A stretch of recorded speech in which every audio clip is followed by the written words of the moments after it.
Noswaith dda, a chroeso i bodlediad o'r Hwyrol Weddi Eglwys Dewi Sant ar y 9fed Sul wedi'r Trindod.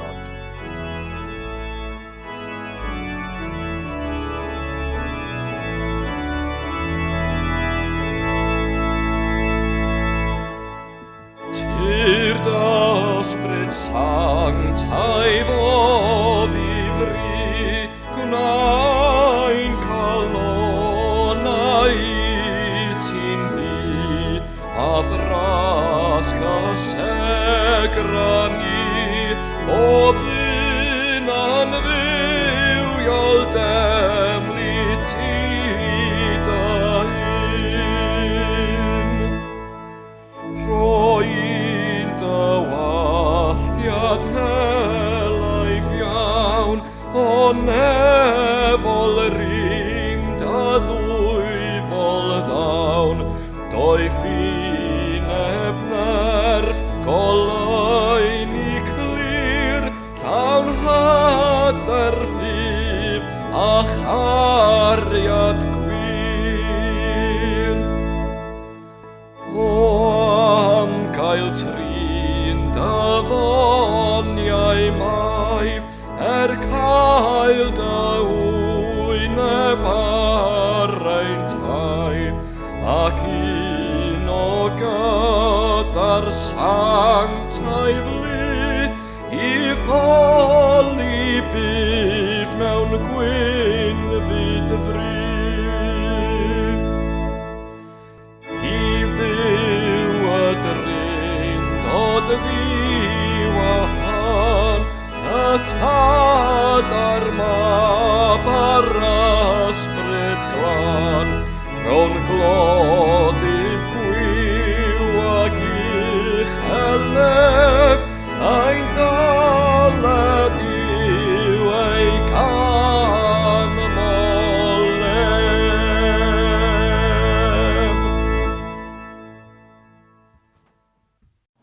A ddolwch yr arglwydd mewn prydferthwch sancteiddrwydd, yr holl ddear, ofnwch ger ei fron nef. Garedigion yng Nghrist, yr ydym yn presenoldeb y Duw byw a holl gwmpaini nef, i offrym iddo, trwy ein harglwydd Iesu Grist, ein haddoliad a'n mawl a'n diolch, i gynyddu mewn gwir wybodaeth o'i gariad mawr tuag atom, ac i'w ras gael dwi'n ffrwyth yn ein bywydau. Yr ydym wedi dod i wrando a derbyn sanctaidd a'r Duw, i geisio grymusol nerth yr ysbryd glân, ac i weddio dros ym hunain a thros bawb, fel y derbyniwn y pethau hynny sydd rhaid i ni wrthynt yr ein lles a'n daioni. Ond yn gyntaf, cyffeswn ein pechodau, a cheisio gan ein tad, ei fyddeiant a'i dangnefedd. Cyffeswn i Dduw holl alluog, y tad y mab yr ysbryd glân, i ni bechu ar feddwl gair a gweithred. Gadawsom heb ei gwneud y pethau dylasam ei gwneud, a gwneithom y pethau na ddylasam ei gwneud.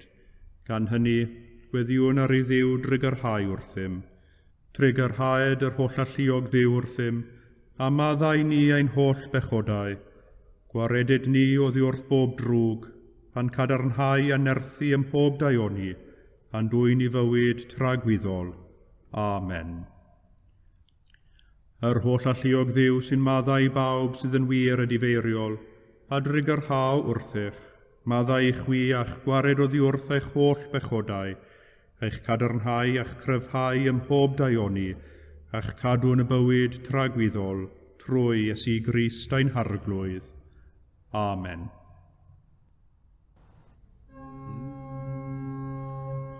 Arglwydd ag orau'n gwefusau, a'n genau a fynegad y boliant. Dyw brosiau'n canorffwyo, arglwydd braserau'n camorf. Gogoniant i'r tad ac i'r mab ac i'r ysbryd glân, megis yr oedd yn y dechrau, y mae'r awr hon ac a bydd yn wastad, yn oes oes oedd.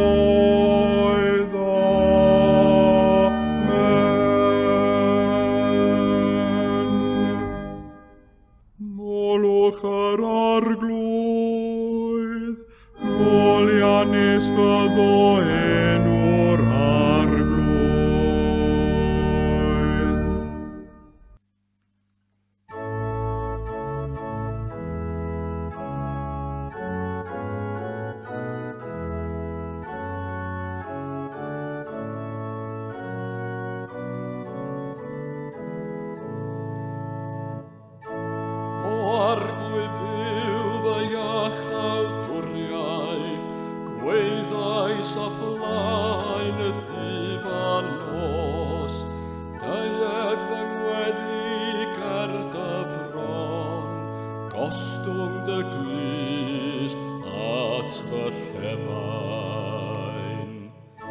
Canis fy enaid a lampwyd o flinderau, anheinioes hanesau'r beddrod. Cyfrifwyd fi gyda'r rhai a fisganant i'r pwll, yr ydwy fel gwr heb nerf. Yn yr hyd ymysg y meirw, fel y rhai wedi eu llaf yn gorwe mewn bef, y rhai ni chofi mwy, a hwy a dorwyd o fi wrth dy law. Gosodais fi yn y pwll isaf, mewn tywyllwch yn y dymderau. Y maid y ddigofaint yn pwyso arnaf, ac a holl donnau yn cystifiais. Pellheais fy nghydnabod o fi wrthyf, gwyneithos fi yn ffieif draifynt, gwarchewyd fi fel na awn allan. Fy llygaid a ofidiodd gan fy nghytsif, llefais darnat arglwydd beunif, estynais fy nwyl o atat. Gogoniad i'r tad ac i'r mab, ac i'r ysbryd glân, megis y roedd yn y dechrau, y mae'r awr hon ac y bydd yn wastad, yn oes oes oes. Amen.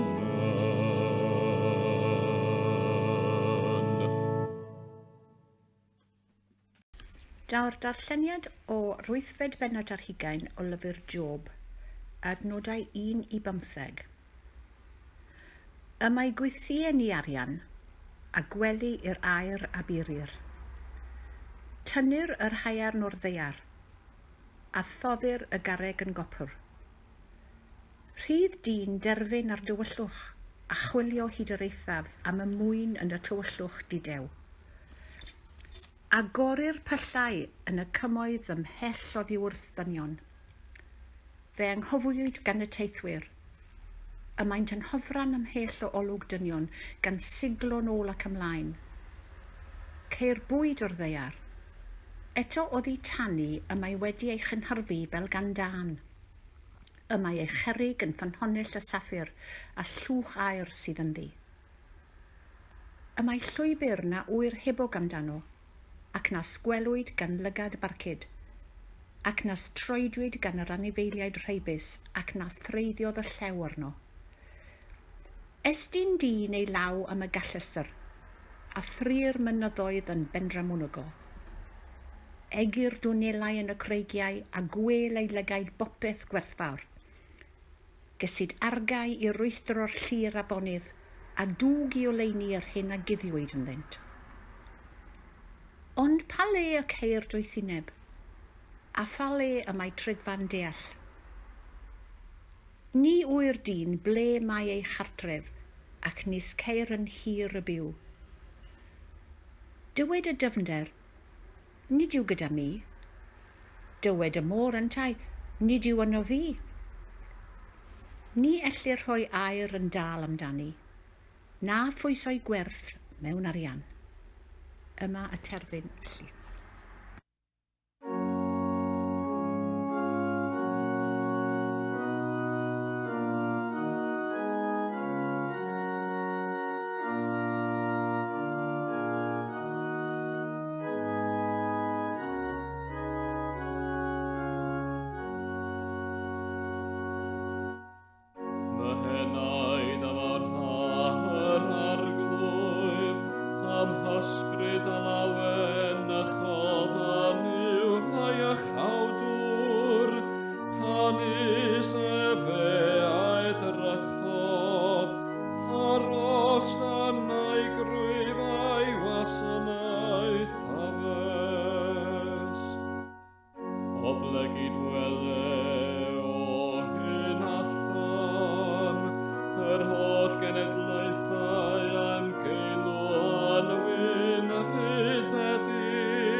Abraham ei had under agawydd, gogoniant i'r tad ac i'r mab, ac i'r ysbryd glan, megis roedd yn y dechrau, a mae'r awr hon ac y bydd yn wastad, an oes, oes, oes, amen.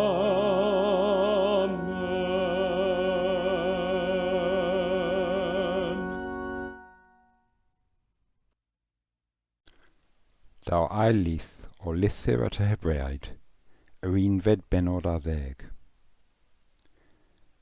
Trwy ffydd y cuddiwyd Moses ar enedigaeth am 3 mis gan ei rieni, oherwydd ei bod yn ei weld yn blentyn tlws.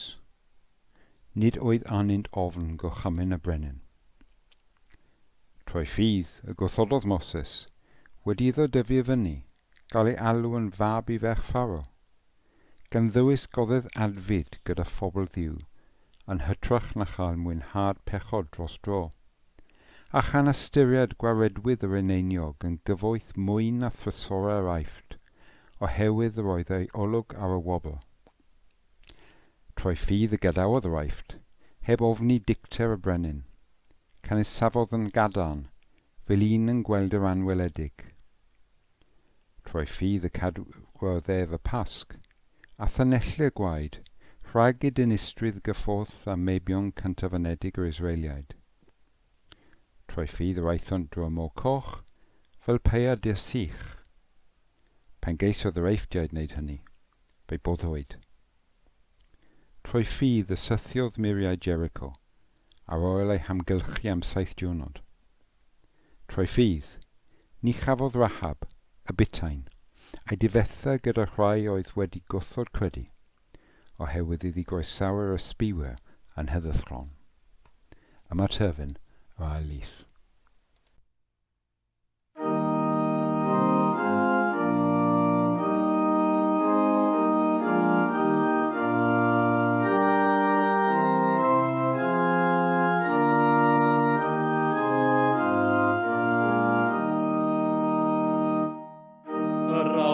arglwydd y goll hangyd a pas, mewn tangnefedd yn ôl dy hair, Anis fy llagaid a welodd, da iachal dwriaeth.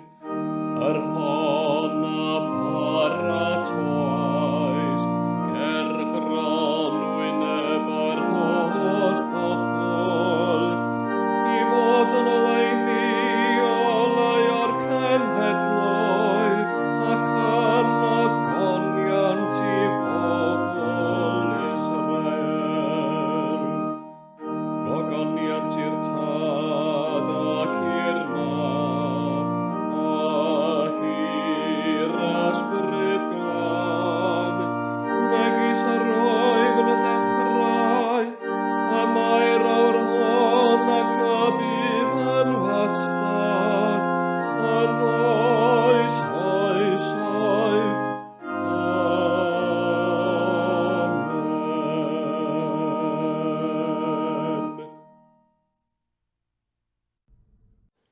Credaf yn i'w dad holl gyfoethog, creawdwr nef a deiar, ac yn Iesu Grist einig fab ef ein harglwydd ni, yr hwn a gai trwy'r ysbryd glân, a aned o fair forwyn, a ddioddefodd dan Pontiws Peilat, a groesoeliwyd a fe farw ac a gladdwyd. Disgynnodd uffern, y trydydd dydd y cyfododd o feirw a esgynnodd i'r nefoedd, ac y mae'n eistedd ar ddeheilawd i'w dad holl gyfoethog, o ddiynod aw I farnu'r byw ar meirw. Credaf yn yr ysbryd glân, yr Eglwys lân Gatholig, cymyn y saint, myddeiant pechodau, at gyfodiad y corff, a'r bywyd tragwyddol. Amen. Ar arglwydd a fo gyda chwi, a chydath ysbrydithau, gweddiwn. Arglwydd drigar hawr ddim, Christ drigar hawr ddim, arglwydd drigar hawr ddim. Ein tad, yr hwnnwyd yn y nefoedd, sanctaidd i'r enw, deled y dair nas, gwneler dewyllus, megis yn y nef, felly ar y ddaiar hefyd. Daroi ni heddiw ein barab ein addiol, a maddau ni ein dyledion, fel y maddaiwn in ein dyledwyr, ac nac arwain ni brofedigaeth, aeth i'r gwared ni rhag drwg. Amen.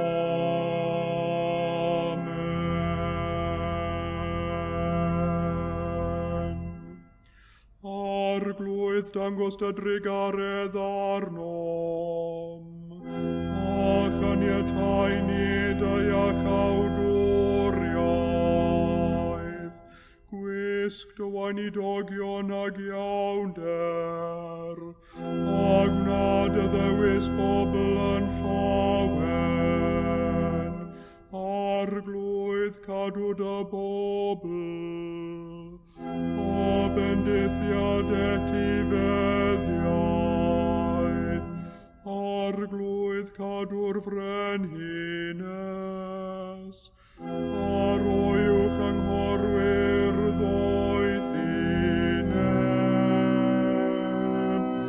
arglwydd dyrod angnefedd yn ein dyddiau, ac amddiffyn I byth yn erthol, Dyw glanhaen calonau, ac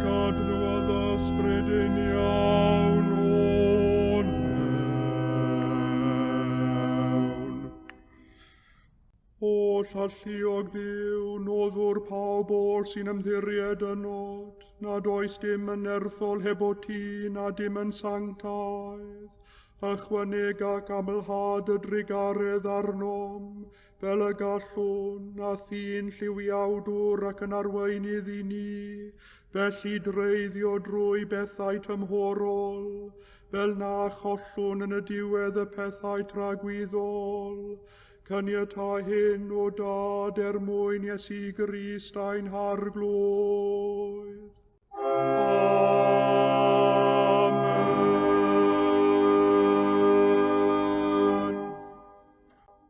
O lluog ddiw, ffynhonell pob dymuniad sanctaidd, pob cyngor da, pob gweithred gyfiawn. Dyroedd weision y tangnefedd na ll y byd ei roddi, fel y boeni, gan i fyddhaeth orchmynion, a'n gwared gennyt rhagofn ein gylynion, dreulio ein hamser mewn heddwch a thangnefedd, trwy Iesu Grist a'n harglwydd. Amen. Gole ein tywyllwch a tylygwn i ti o arglwydd, ac o'th fawr drigaredd am ddiffyn i rhag pob perygl ac embydrwydd yn os hon, trwy gariad deunig fab a'n gwared o'r Iesu Grist. Amen.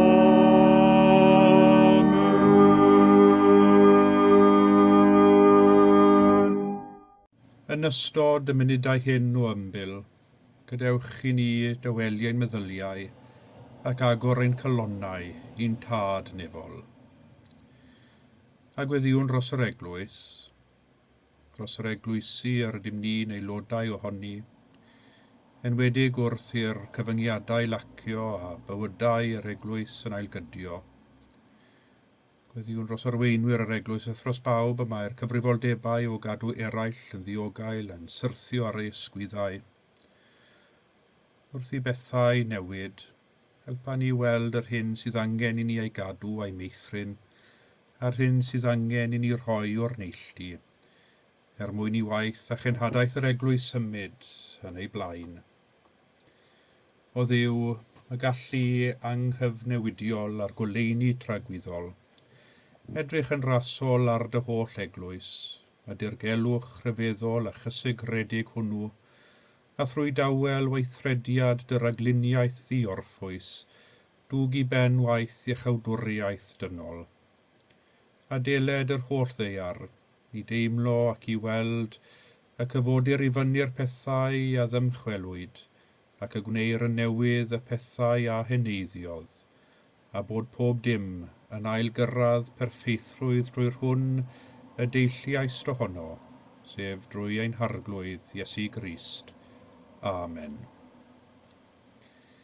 Parhawn i weddio dros anghenion ein byd, dros y gwledydd sy'n parhau i gael a'i heffeithio'n enbyd gan Covid, dros gwledydd sy'n dioddef oherwydd tywydd eithafol, sychder mawr neu lifogydd, ac yn wynebu prinder dŵr glân a bwyd digonol. Gweddiwn dros y gymdeithas rhyngwladol, wrth iddynt ymateb i ofynion a'i brodyr a'i chwiorydd yn ei hamryw anghenion. O Dduw arglwydd yr holl frenhinoedd a'r holl freniniaethau, rheoled dy gadarn law ac enhedloedd, a phar iddynt ddeheu am eithgariad lywodraethu ar y byd. Nerthan i arfyniwn arnat bawb sy'n ymdrechu am wir frawdoliaeth ac yn gweithio dros heddwch a chyfiawnder. Arwain galonnau meddyliau lliwiawdwyr a gwladweinwyr fel y ceisiont yn gyntaf dy deyrnas di, a sefydlu cyfiawnder a rhyddid i'r holl bobloedd, fawr a bach. Gofynnwn hyn mwyn Iesu Grist a'n harglwydd. Amen. Ac wrth i'r eisteddfod amgen ddechrau'r wythnos hon, gweddiwn dros Gymru a'i chymunedau. Diolchwn am ein hiaith ac am ein hetifeddiaeth gyfoethog, am farddoniaeth a rhyddiaeth, am gerddoriaeth ac am y celfyddydau. Oll alluog Dduw, brenin ac yn hedloedd, a ddewysais genedl fechan plant Israel i ddiben ar uchel.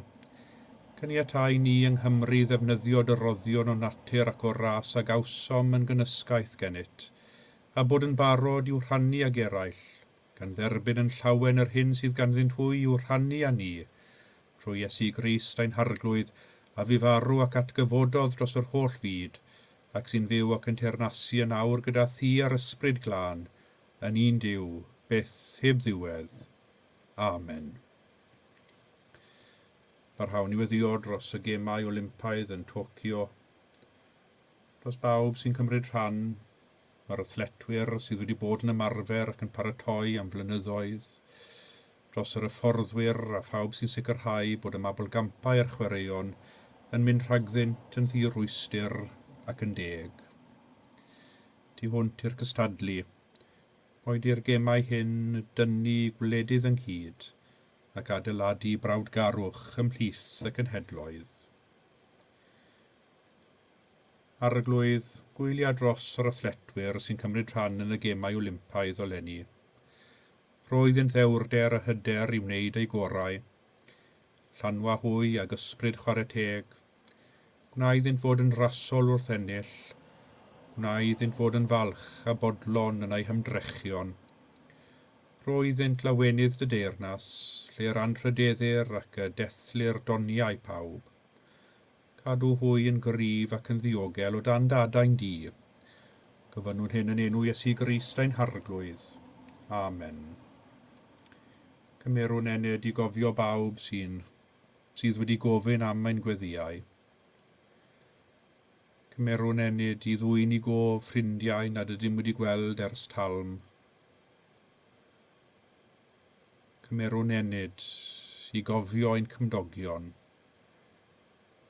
gan eu cyflwyno nhw oll i ddiogelwch Dduw trwy Iesu Grist. O Grist yn hiechawdwr, nerth y gwan, cyfaill pechaduriaid, a chysur y gylarus. Dyrod am ddiffyn cadarn i'r rhai a demtir, datguddiad y ras i'r syrthiedig, cynnal ffydd yr rhai erludur o achos cyfiawnder, a dyrodd ddannwch dy bresenoldeb i bawb sydd wedi ei siomi a'i chwewri, neu sy'n unig a diobaith, mwyn dy dyner drigaredd. Amen. Oll alluog Dduw ffynhonnell bob doethineb, sy'n gwybod ein anghenion cyn i ni ofyn a'n hanwybodaeth wrth ofyn. Dau safon arnat o styrio wrth ein gwendid, a'r pethau hynny na feiddwn ei gofyn oherwydd ein hangelyngdod, ac na fedrwn ei gofyn oherwydd ein hangelyngdod, bydded yn wyw gennyt ei rhoddi ni, tylyngdod y fab Iesu Grist ein harglwydd. Amen. A dwedwn gyda'n gilydd eiriau'r gras ein harglwydd Iesu Grist, a chariad Duw, a chymdeithas yr ysbryd glân efo gyda ni oll, byth bythoedd. Amen.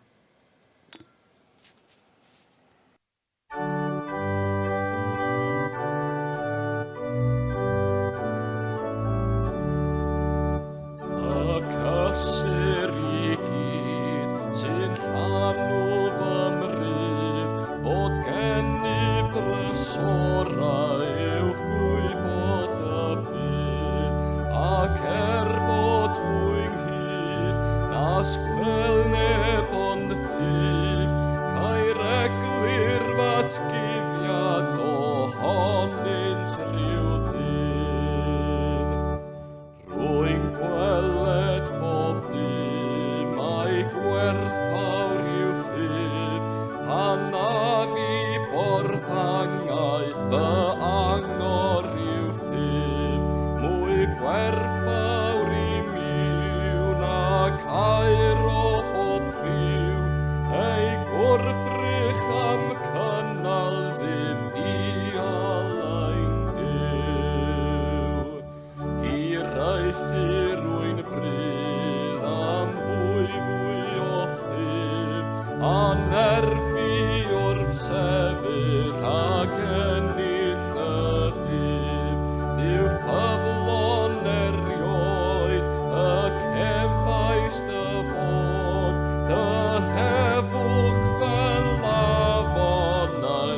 Fy llygaid o fidiodd gan fy nghystydd, llefais arnat arglwydd beinydd, estynais fy nwylo atat. Yn awfed adnod o'r 8fed salm ar 40. Dyn ni'n ôl heno yn llyfr y salmau, y drosorfa o ysbrydolrwydd sy'n gymaint o gefn i'n haddoliad ni yn yr eglwys o sil i sil. Ac heno dyn ni'n ystyried yr 8fed salm ar 40, y salm sydd wedi'i gosod ar gyfer yr Hwyrol Weddi heno. Yn ymlach na pheidio meddyliwn ni am y brenin Dafydd fel awdur y salmau, ac yn wir yn y llyfr gweddi y mae'r casgliad o salmau yn cael ei adnabod fel salmau Dafydd. Ond mae hwn ychydig yn gam arweiniol. Mae'n wir i ddweud mae Dafydd oedd awdur rhanhelaeth o'r salmau yn y sallwyr, ond roedd awduron eraill hefyd, fel y brenin Solomon, Asaf, ac mae rhai o'r salmau heb neb wedi ei briodoli ar eu cyfer. Os ewch chi'ch Beibl a throi at lyfr y salmau, fe welwch chi uwch ben pob salm enw'r awdur. Ac y mae'r 8fed salm ar 40 wedi briodoli i feibion Cora. Ac mae thai'r salm ar 10 wedi briodoli iddynt yn y sallwyr. Efallai salm mwyaf adnabyddus meibion Cora yw'r 40 salm ar 40, sy'n dechrau gyda'r geiriau, mor hawddgar yw dy bebyll di o arglwydd y lluoedd. Nawr pwy oedd meibion Cora? Hanes trist bu hanes Cora ei hun, cawn ei hanes yn llyfr Niwmeri. Ei waith oedd gofalu ar ôl y tabernacl tra oedd pobl Israel yn teithio trwy'r anialwch, ond fe gododd Cora yn erbyn Moses ac Aron, a chyda 200 o ddynion eraill, ceisio nhw'r thryfela yn erbyn Moses, ond heb lwyddiant. Ond fe barhaodd meibion Cora, neu falle bydd yn well ei galw yn ddisgynyddion Cora, i wasanaethu yn y deml. Ac felly gawn y salmau hyn o'i heiddo mwy na thebyg a ddechreuodd fel emynau i'w ganu yng ngwasanaethau'r deml. Mae rhai o salmau meibion Cora yn emynau o fawl sy'n canmol y deml a'r fraint sydd o addoli Duw yn y deml. Fe gawn ambell salm sy'n canolbwyntio ar gadernid Duw a gofal Duw am ei bobl. Ond mae ambell salm arall, fel y salm sydd o dan sylw heno, lle mae'r salmydd yn galw allan ar Dduw o'i gystif a'i gwewyr, o fan dywyll iawn. A dyna welwn ni yn yr 8fed salm ar 40. O blith yr holl salmau yn y sallwyr, efallai salm hon yw'r un mwyaf tywyll o'r rhannau gynnwys. Oherwydd mewn gwirionedd, galarnad yw'r salm hon. Yma fe welwn ni y salmydd yn gweiddi ar Dduw o'i gyfyngder a'i flinderau, o'i sefyllfa driennus ac anobeithiol. Mae'r salm yn agor gyda'r geiriau o arglwydd fyw Dduw fy iechawdwriaeth, gweddais dros flaen ddydd a nos, deied fy ngweddi ger dyfron, gostwng fy dyglist at fy llefain. Yma fe welwn ni y salmydd yn erfyn ar Dduw i wrando ar ei gwyn, yn erbyn Duw ei hun. Mae'r salmydd yn cyhuddo Duw o'i adael yn hollol ddiemadferth, a'i adael fel un sydd eisoes wedi disgyn i'r pwll heb unrhyw gymorth. Gair arall am farwolaeth yw'r pwll yn llyfr y salmau fel arfer. Mae'r salmydd yn teimlo fod ei fywyd eisoes drosodd, ei fod yn un ymysg y meirw. Teimla ei fod yng nghanol y tywyllwch diadd heb unrhyw llygedyn o obaith, a theimla ei fod Duw yn ei gosbi. Ac ath donnau ymcystuddiaist, meddai. Roedd y salmydd yn teimlo bod Duw wedi ei adael yn gyfan gwbl. Does gennym ddim syniad beth oedd wedi peri'r salmydd deimlo ei fod mewn sefyllfa mor anobeithiol. Efallai salwch, efallai ymgylchiadau neu ddigwyddiad oedd wedi cyfyngu'n ofnadw ar ei fywyd. Beth bynnag y reswm am iddo deimlo mor anobeithiol, roedd y salmydd mewn gwir wewyr, ac mae ei salm yn gri Dduw. A'r salmydd ei hun yn teimlo bod ei gri yn syrthio ar glistiau byddar. Does neb yno i'w wrando. Does dim na neb all newid ei sefyllfa. Mae'r teimlad o anobaith a thywyllwch yn y salm hon yn boenus i ddarllen. Pa ham arglwydd, y gwrthodi fe enaid, y cuddid y wyneb o ddiwrthyf. Dyma cri parhaus y salmydd yn y salm hon.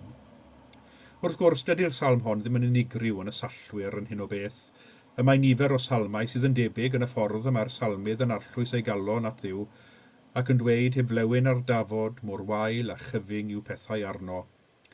Ond fel arfer, y mae'r salm mwyaf wylofus yn gorffen gyda datganiad o ffydd gadarn yn y Duw sydd yn achub, sydd yn gallu newid sefyllfa, sydd yn dod â llygedyn o leini a gobaith i'r sefyllfa ddiaf a mwyaf anobeithiol. Ond nid y salm hon. Nid yw hon yn gorffen gydag unrhyw ddatganiad y daw pethau'n well. Fel dywedodd un esboniwr, yn y salm hon fe welwn ni fywyd yn syrthio i anrhefn gyda nerth y salmydd yn pallu'n llwyr a'i ffydd yn disbyddu'n llwyr. Dyma sy'n gwneud y salm hon mor unigryw yn y sallwyr. Os chwiliwn ni am gysur yn y salm hon, ni ddown o hyd iddo. Wel, ni ddown o hyd iddo'n hawdd ac yn y ffordd yr ydym yn disgwyl ddod o hyd iddo. Yn ei salmau can, fe roddodd Edmund Pris grynodeb o gynnwys pob salm, a dyma ysgrifennodd am yr 8fed salm ar 40. Y ffyddloniaid yn ei cystydd yn galw ar Dduw drwy ffydd. Meddai rhai bod y salm hon yn her i ffydd gonfensiynol, sydd yn dueddol o chwilio am yr atebion slic i heriau bywyd ac sydd yn mynnu bod gobaith ym mhob sefyllfa. Nid dyma yw profiad y salmydd yn y fan hon. Yma fe welwn ni ffydd yn wynebu bywyd fel y gymai'r salmydd, ac yma mae'r salmydd yn ddig wrth Dduw. Mae ei boen a'i gofid i'w glywed ym mhob cymal.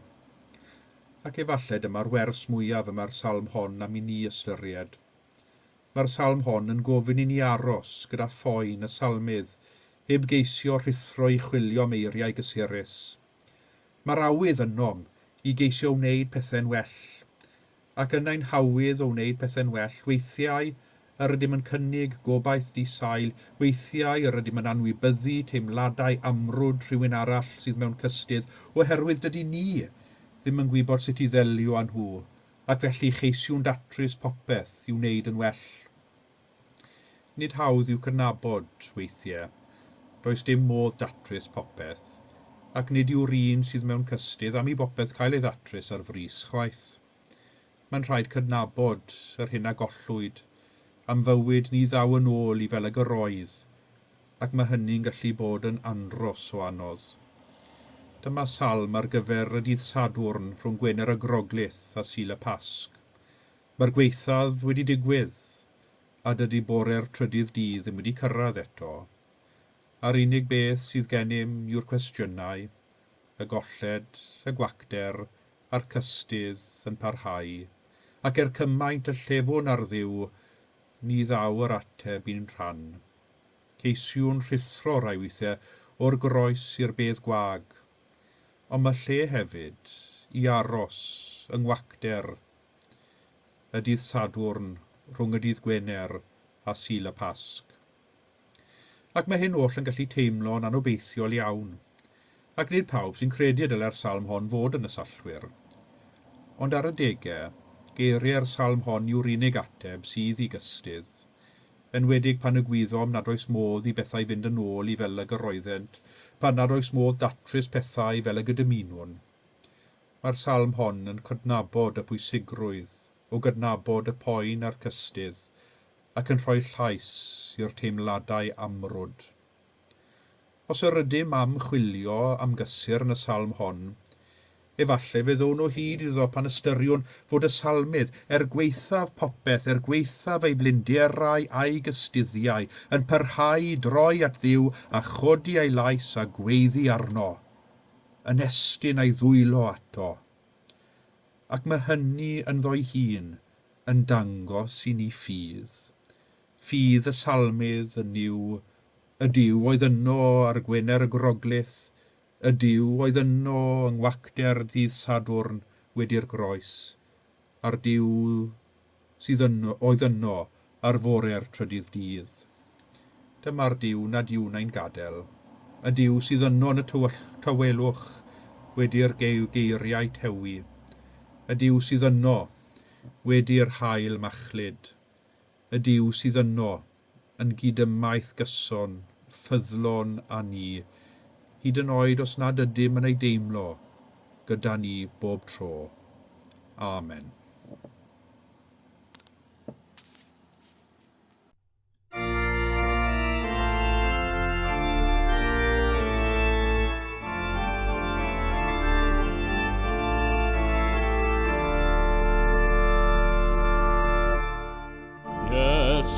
Ffynon dwyddol hef, dy roi ni weld y wef, fel bo'r terfys dan dy fron, yn distewir adeg hon, dwed y gairad o ddof gynt, rym y don a thwrfa gwynt, mel bo cynyrfiadau'r byd yn tawelu o ddanghlyd. Iesu ffynon dwyfol nerf, dy roi ni deimlo'i werf, fel y byddom yn y ddilith yn dy waith edlyn o bydd, gwisg ni a pharfogaeth gref, gadw o ffurfo daelu'r nef, fel y gall o marbo pryd, drechu temptasiynau'r byd. Iesu ffynon dwyfol wir, y roi ni olau clir, fel na bo amhaion cas, mwy yn atal gwaith gras, disgu ni gyfod i'r groes, ac i'r ddilyn ddyfian hoes, fel bo'n rodiad yn y byd, an dy bendith di o hyd. Gweddiwn am fendith Duw. Tangnefedd Duw, yr hwn sydd uwchlaw pob deall, a gadwa eich cylonau a'ch meddyliau yng ngwybodaeth a chariad Duw a'i fab Iesu Grist a'n harglwydd, a bendith Duw holl alluog, y tad y mab a'r ysbryd glân, a fo'n eich plith ac a drygo gyda chwi yn wastad. Amen.